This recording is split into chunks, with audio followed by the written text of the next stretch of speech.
Erik ten Hag will bring back the glory days to Manchester United. Without even a moment's hesitation, Erik ten Hag says with utter certainty, "I'm convinced I'll get it done. I did it everywhere." The new Manchester United manager was responding to a question on how long he needs to bring the glory days back to Old Trafford, and his answer had echoes of that which Jurgen Klopp gave in his first press conference after being appointed Liverpool manager 7 years ago. On that occasion, the German caused a few raised eyebrows when he predicted, "If I sit here in 4 years, I am pretty confident we will have one title." Klopp, who was taking over a side languishing down in 10th place in the Premier League, was wrong, although only by 12 months. But will Ten Hag, who won 3 Eredivisie titles, including 2 league and cup doubles in 4 full seasons as Ajax boss, be afforded such time at United? "I cannot ask the fans to be patient. I hope they will be, because they want to see a winning team, and that is why I am here, but I have to produce it," he said when we sat down to discuss his team's start to the new season. But the process takes time. It is what it is. This is 5 days after United laboured to a 2-1 home defeat to Brighton, the Seagulls' first ever victory at Old Trafford, to kick off the Ten Hag reign, although luckily the Dutchman operates a 24-hour rule: you celebrate, or moan, after that you move on. There was much that still pleased the new man, even in defeat, including his side's response to going 2-0 down in the first half and how they improved on the ball in the second period, while the source of the goal that gave United hope of a comeback also encouraged him. "The goal we make, last season we were not that good in set plays, so we make a goal out of set plays, and that is really positive," he said. At the same time, though, there was clearly much that worried Ten Hag. "A lot was wrong with the display, that is clear," he said. "It starts of course with the result, but also the performance. In many aspects we were not good. But it is quite normal though in the start of the season, when you have to get together and when you want to get a way of playing. We went quite well in pre-season, but now you miss 2 players still against a good team and we have to perform better."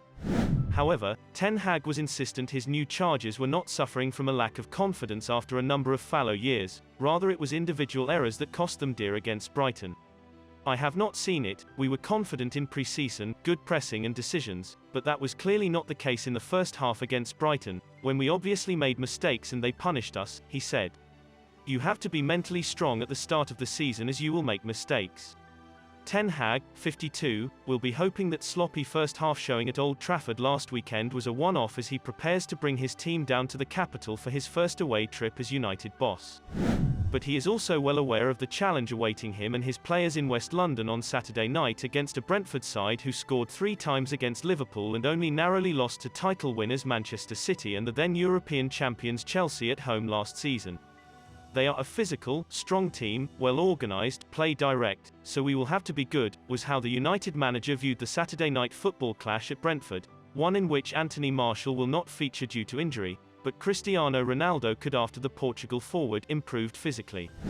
And while we may see a change in personnel on Saturday, there could also be a tweak in formation as Ten Hag ponders starting the game as he began the second half against Brighton, with Christian Eriksen deployed in a deeper lying midfield role as opposed to a false number 9. Christian is a multifunctional player who can impact on different areas of the game, he explained of the versatile Denmark international, who faces his former club this weekend. "So, he can play more deep, but also really high, and in both he can have a good impact, which is what I expect from him."